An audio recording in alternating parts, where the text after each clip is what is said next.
Halo pemirsa Kitab Mawas Diri.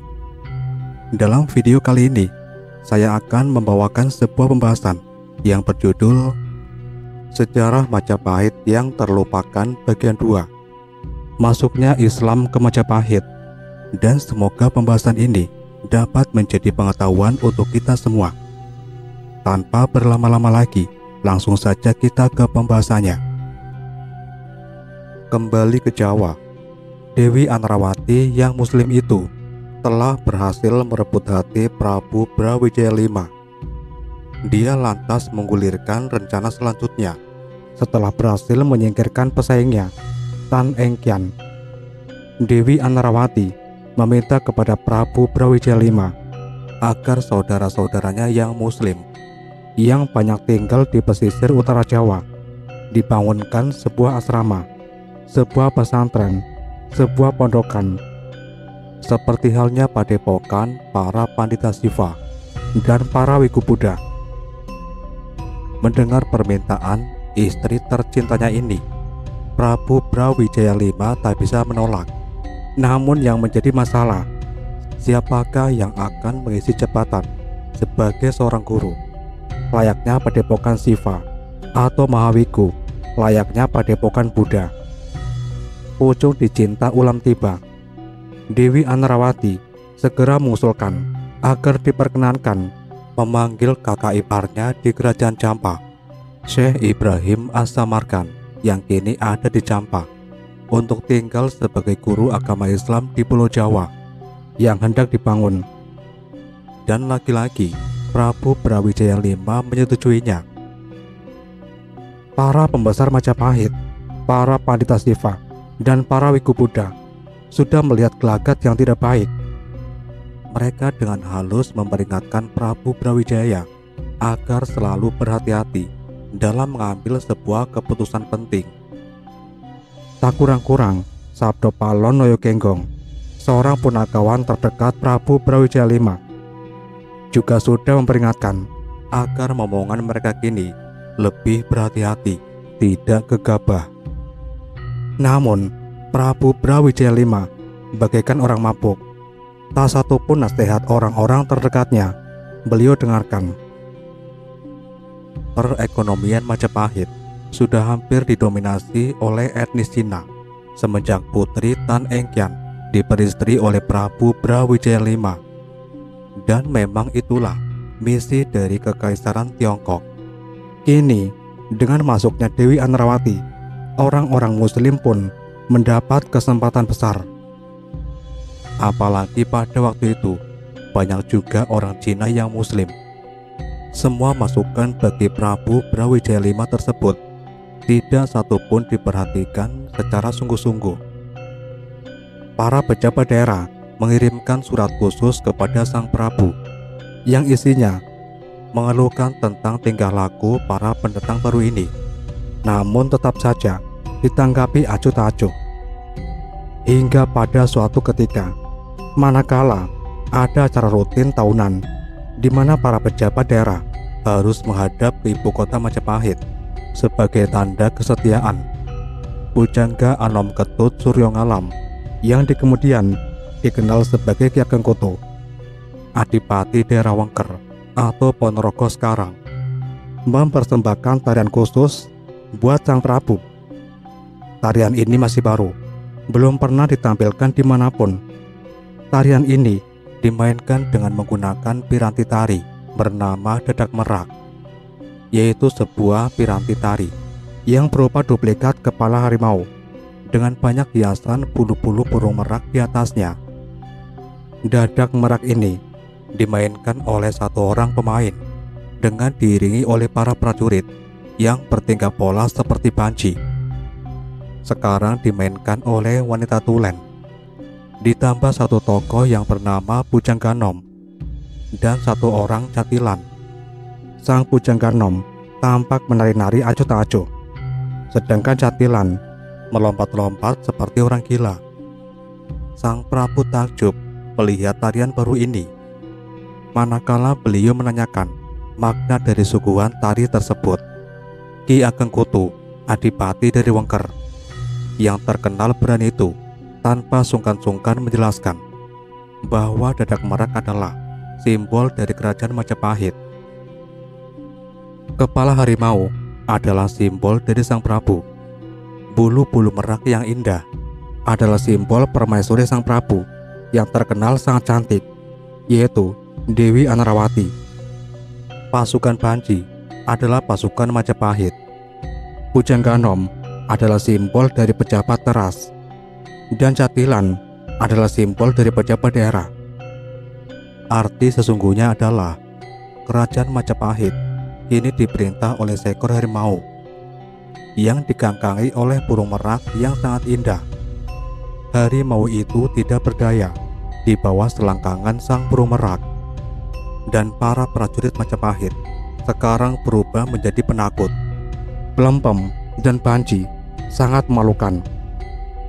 Para pejabat teras acuh-acuh dan pejabat daerah dibuat kebingungan menghadapi invasi halus.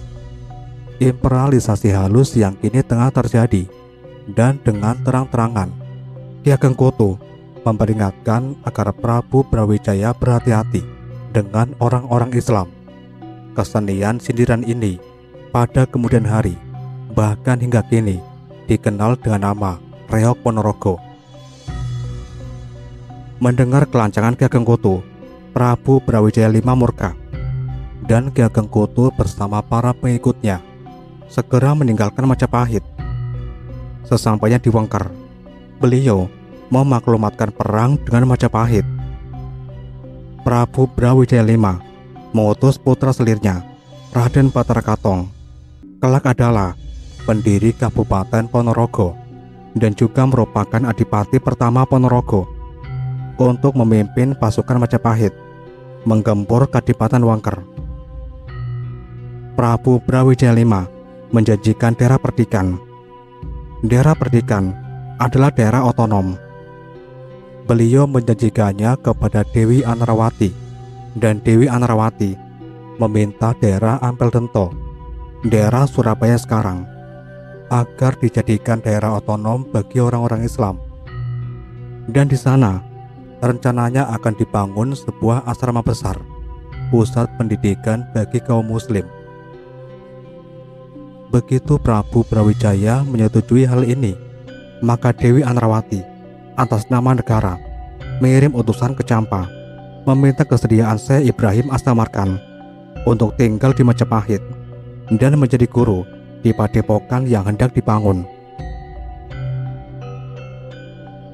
Dan permintaan kesediaan agar Syekh Ibrahim As-Samarkand untuk tinggal di Majapahit dan menjadi guru di padepokan ini adalah sebuah kabar keberhasilan luar biasa bagi Raja Campa. Misi pengislaman Majapahit sudah diambang mata.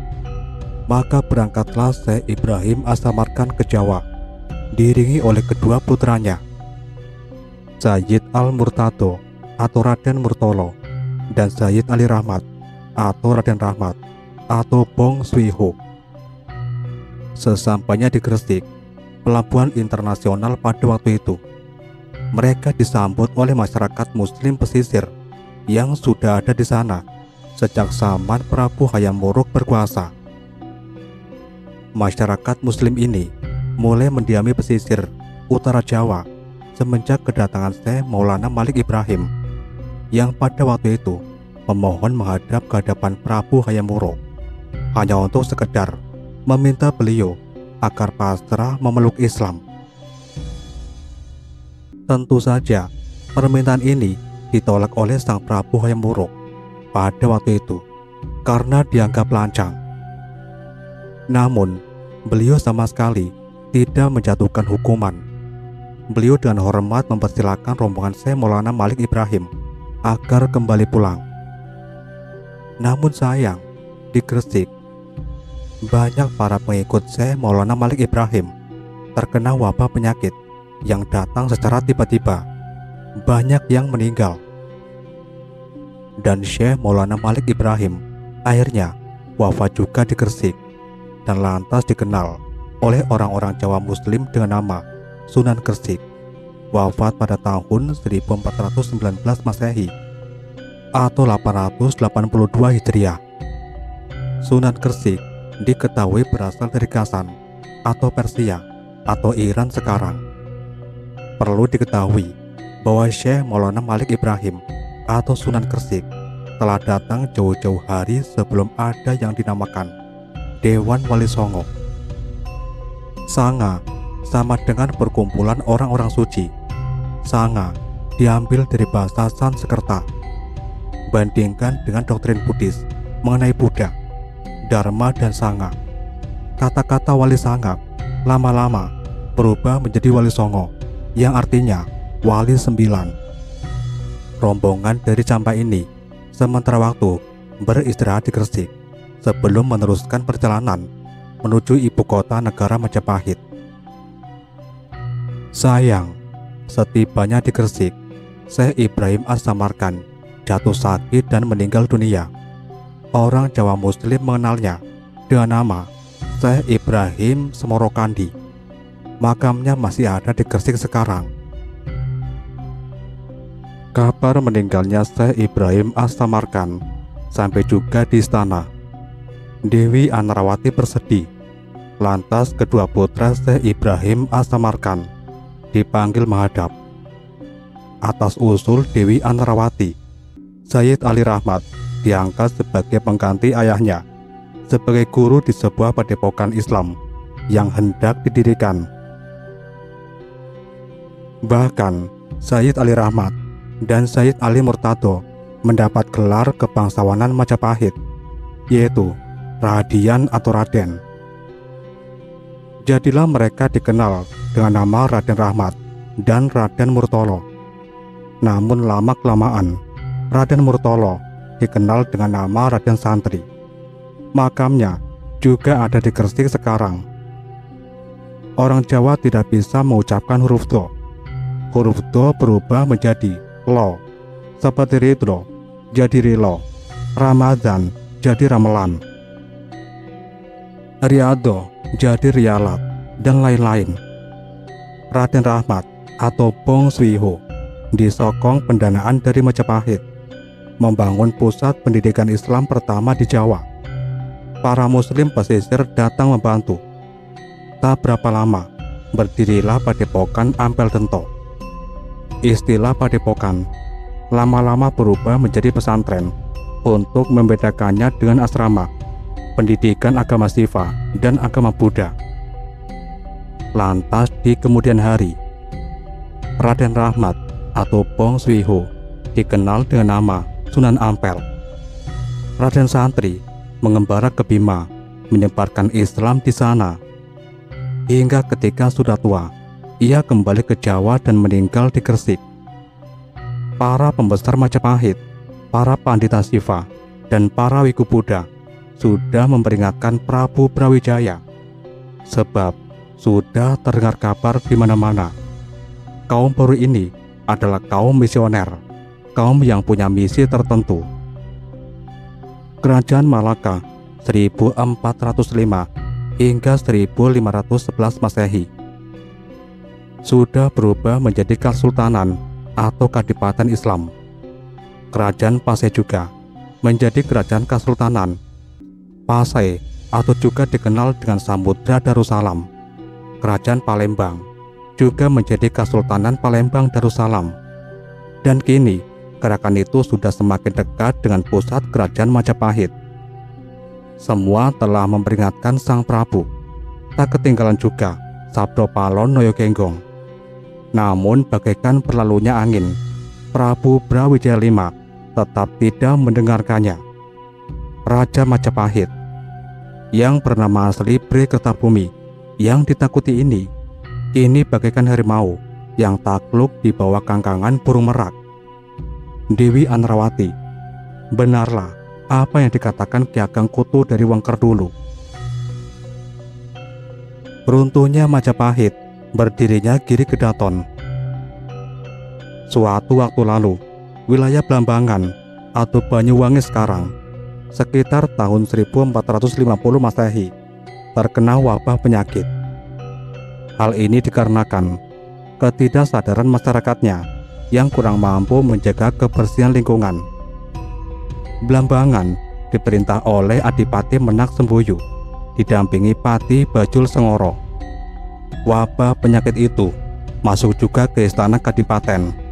Putri sang Adipati, Dewi Sekardadu, jatuh sakit. Di tengah wabah yang melanda, datanglah seorang ulama dari Samudra Pasai atau Aceh sekarang, yang masih berkerabat dekat dengan Syekh Ibrahim Asyamarkan, bernama Syekh Maulana Ishak. Dia ahli pengobatan. Mendengar sang Adipati mengadakan sayembara, dia serta-merta mengikutinya. Dan berkat kelihayan pengobatan yang dia dapat dari Campa, sang putri berangsur-angsur sembuh. Adipati Menak Semboyo menepati janji. Sesuai isi sayembara, barang siapa yang mampu menyembuhkan sang putri, jika lelaki akan dinikahkan, jika perempuan akan diangkat sebagai saudara. Maka Syekh Maulana Ishak dinikahkan dengan Dewi Sekardadu. Namun, pada perjalanan waktu selanjutnya, ketegangan mulai timbul.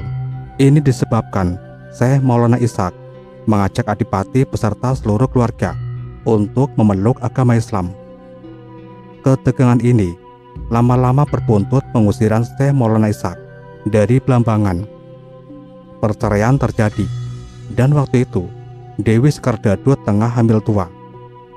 Keputusan untuk menceraikan Dewi Sekardadu dengan Syekh Maulana Ishak ini diambil oleh sang Adipati karena melihat stabilitas Kadipaten Blambangan yang semula tenang, lama-lama terpecah menjadi dua kubu. Kubu yang mengidolakan Syekh Maulana Ishak dan kubu yang tetap menolak infiltrasi asing ke wilayah mereka.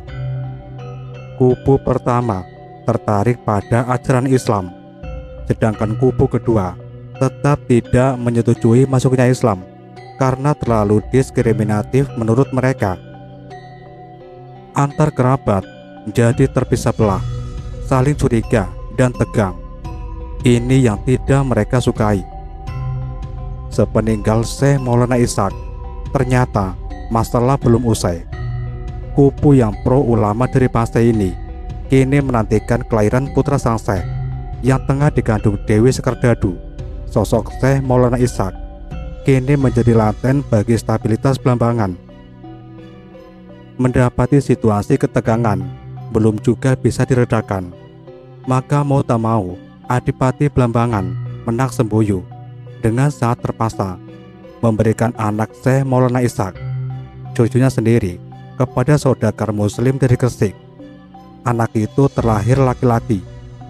Dalam cerita rakyat dari sumber Islam, konon dikisahkan anak itu dilarung ke tengah laut, meniru cerita Nabi Musa dengan menggunakan peti. Dan di saat yang sama ada saudagar muslim Gresik yang tengah berlayar. Kapal dagangnya tiba-tiba tak bisa bergerak karena menabrak peti itu, dan peti itu akhirnya dibawa naik ke geladak oleh anak buah sang saudagar. Isinya ternyata seorang bayi. Sesungguhnya itu hanya cerita kiasan. Yang terjadi, saudagar muslim Gresik yang tengah berlayar di Blambangan diperintahkan untuk menghadap ke Kadipaten Blambangan menjelang mereka hendak balik ke Gresik. Inilah maksudnya kapal tak bisa bergerak. Para saudagar bertanya-tanya, ada kesalahan apa yang mereka buat sehingga mereka disuruh menghadap ke Kadipaten. Ternyata di Kadipaten, Adipati Menak Semboyo dengan diam-diam telah mengatur pertemuan itu. Sang Adipati memberikan seorang anak bayi, cucunya sendiri, yang lahir dari ayah seorang muslim. Anak itu dititipkan kepada majikan dari para saudagar-saudagar kaya di Gresik yang bernama Nyi Ageng Pinati, seorang muslim. Adipati Menak Semboyo tahu telah menitipkan cucunya kepada siapa. Beliau yakin cucunya akan aman bersama Nyi Ageng Pinati. Hanya dengan jalan inilah Blambangan dapat kembali tenang. Putra Syekh Maulana Ishak ini lahir pada tahun 1452 Masehi. Sekembalinya dari Blambangan, para saudagar ini menghadap kepada majikan mereka, Nyi Ageng Pinati, sembari memberikan oleh-oleh yang sangat berharga, yaitu seorang anak bayi keturunan bangsawan Belambangan. Bahkan, dia adalah putra Syekh Maulana Ishaq, sosok yang disegani oleh orang-orang Muslim. Nyi Ageng Pinati tidak berani menolak sebuah anugerah itu. Diambillah bayi itu, dianggap anak sendiri. Karena bayi itu hadir, seiring kapal selesai berlayar dari samudra, maka bayi itu dinamakan Joko Samudra oleh Nyi Ageng Pinati. Joko Samudro dibawa menghadap Kampel Dento menjelang usia 7 tahun. Dia tinggal di sana, belajar agama Islam dari Sunan Ampel. Sunan Ampel yang tahu siapa Joko Samudro yang sebenarnya dari Nyi Ageng Pinati. Maka sosok anak ini sangat dia perhatikan dan diistimewakan. Sunan Ampel menganggapnya anak sendiri.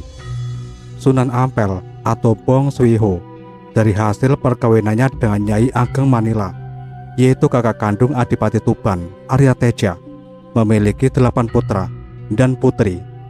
Yang penting untuk diketahui adalah putra pertama, Raden Maulana Magdum Ibrahim, nama campanya Bong Ang, kelak terkenal dengan sebutan Sunan Benang. Lama-lama pengucapannya berubah menjadi Sunan Ponang pada tahun 1465 hingga 1525. Yang kedua, Abdul Qasim, terkenal kemudian dengan sebutan Sunan Derajat, yang diperkirakan lahir pada tahun 1470 Masehi. Yang ketiga, Maulana Ahmad, yang terkenal dengan nama Sunan Lamongan. Yang keempat, seorang putri bernama Siti Murtasiah, yang kelak dijodohkan dengan Joko Samudro, yang kemudian terkenal dengan nama Sunan Giri Kedaton atau Sunan Giri. Yang kelima, seorang putri bernama Siti Aisyah, kelak dijodohkan dengan Raden Patah atau Tan Eng Huat, putra Tang Engkian, janda Prabu Brawijaya V yang ada di Palembang itu. Kekuatan Islam dibangun melalui tali pernikahan. Joko Samudro diberi nama lain oleh Sunan Ampel, yaitu Raden Paku. Kelak dia terkenal dengan nama Sunan Giri Kedaton. Dia adalah santri senior. Sunan Ampel bahkan telah mengkaderkan dia sebagai penggantinya kelak bila sudah meninggal. Sunan Giri sangat radikal dalam pemahaman keagamannya. Setamat berguru dari Ampel Dento di Gresik, dia menyatukan komunitas Muslim di sana. Dia mendirikan pesantren terkenal dengan nama Pesantren Giri. Namun dalam perkembangannya, Pesantren Giri memaklumatkan lepas dari kekuasaan Majapahit yang ia pandang negara kafir. Pesantren Giri berubah menjadi pusat pemerintahan, maka dikenal dengan nama Giri Kedaton atau Kerajaan Giri. Sunan Giri mengangkat dirinya sebagai Khalifah Islam dan bergelar Prabu Satmata atau penguasa bermata 6, gelar sindiran kepada Dewa Siva yang cuma bermata 3. Mendengar Giri melepaskan diri dari pusat kekuasaan, Prabu Brawijaya V sebagai raja di Raja Nusantara yang sah segera mengirimkan pasukan tempur untuk menjebol Giri Kedaton. Darah bertumpah, darah mengalir, dan akhirnya Giri Kedaton bisa ditaklukkan. Kekhalifahan Islam pertama itu tidak berumur lama, namun kelak setelah Majapahit hancur oleh serangan Demak Bintoro, Giri Kedaton eksis lagi mulai tahun 1487 Masehi, 9 tahun setelah Majapahit hancur pada tahun 1478.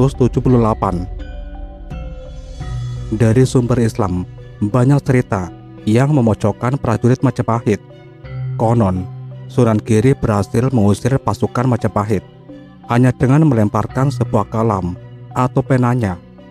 Kalam miliknya ini, katanya, berubah menjadi lebah-lebah yang menyengat, sehingga membuat puyeng atau munyeng para prajurit Majapahit. maka dikatakan kalam yang bisa membuat munyeng. Inilah senjata andalan Sunan Giri, dikenal dengan nama kalam munyeng. Sesungguhnya itu hanya kiasan belaka. Sunan Giri melalui tulisan-tulisannya yang mengobarkan semangat keislaman mampu mengadakan pemberontakan yang sempat memusingkan Majapahit. Namun karena Sunan Ampel meminta pengampunan kepada Prabu Brawijaya V, Sunan Giri tidak mendapat hukuman.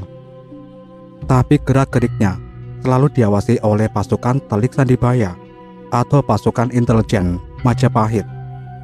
Inilah kelemahan Prabu Brawijaya, selalu meremehkan bara api kecil yang sebenarnya bisa membahayakan. Sabdo Palon dan Noyo Kenggong sudah mengingatkan agar seorang yang bersalah harus mendapatkan sanksi hukuman. Karena itulah kewajiban yang merupakan sebuah janji seorang raja. Salah satu kewajiban menjalankan janji suci sebagai agni atau api yang harus mengadili siapa saja yang bersalah. Janji ini adalah satu bagian integral dari 7 janji yang lain, yaitu 1. Angkasa atau ruang. Raja harus memberikan ruang untuk mendengarkan suara rakyatnya. Yang kedua, vayu atau angin. Raja harus mampu mewujudkan pemerataan kesejahteraan kepada rakyatnya sebagai angin. Yang ketiga, agni atau api. Raja harus memberikan hukuman yang seadil-adilnya kepada yang bersalah tanpa pandang bulu, bagai api yang membakar. Yang keempat, tirta atau air. Raja harus mampu menumbuhkan kesejahteraan perekonomian bagi rakyatnya, bagaikan air yang mampu menumbuhkan biji-bijian. Yang kelima, prativi atau tanah. Raja harus mampu memberikan tempat yang aman bagi rakyatnya, menampung semuanya tanpa ada diskriminasi, bagaikan tanah yang mau menampung semua manusia. Yang keenam, surya atau matahari. Raja harus mampu memberikan jaminan keamanan kepada seluruh rakyat tanpa pandang bulu, seperti matahari yang memberikan kehidupan kepada Mayapada. Yang ketujuh, candra atau bulan. Raja harus mampu mengangkat rakyatnya dari keterbelakangan, dari kebodohan, dari kegelapan, bagaikan sang rembulan yang menyinari kegelapan di malam hari. Dan yang terakhir adalah Kartika atau bintang.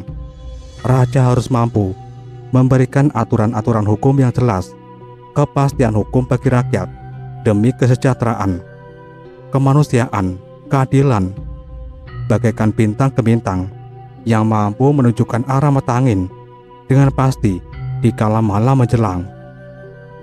Inilah 8 janji raja yang disebut Astavrata atau Astrobroto, dan menurut Sabdo Palon dan Noyo Kenggong, Prabu Brawijaya telah lalai menjalankan janji sucinya sebagai agni. Mendapati kondisi memanas seperti itu, Sunan Ampel mengeluarkan sebuah fatwa. Haram hukumnya menyerang Majapahit, karena bagaimanapun juga Prabu Brawijaya V adalah imam yang wajib dipatuhi. Setelah keluar fatwa dari pemimpin Islam se-Jawa, konflik mulai mereda. Islam terpecah menjadi 2 kubu. Namun bagaimanapun juga, di kalangan orang-orang Islam diam-diam terbagi menjadi 2 kubu, yaitu kubu pertama dipelopori oleh Sunan Giri yang mencita-citakan berdirinya kekhalifahan Islam Jawa. Kubu ini mengklaim bahwa golongan mereka memeluk Islam secara kafah, secara bulat-bulat, maka pantas disebut putihan, kaum putih. Dan mereka menyebut kubu yang dipimpin Sunan Kalijaga sebagai abangan atau kaum merah. Kubu kedua dipelopori oleh Sunan Kalijaga, putra Adipati Tuban Aryateja, keponakan Sunan Ampel, yang tidak menginginkan berdirinya kekhalifahan itu. Mereka berpendapat dalam naungan kerajaan Majapahit yang notabene Siva Buddha. Umat Islam diberikan kebebasan untuk melaksanakan ibadah agamanya. Bahkan syariat Islam pun boleh dijalankan di daerah-daerah tertentu. Bibit perpecahan di dalam orang-orang Islam sendiri mulai muncul.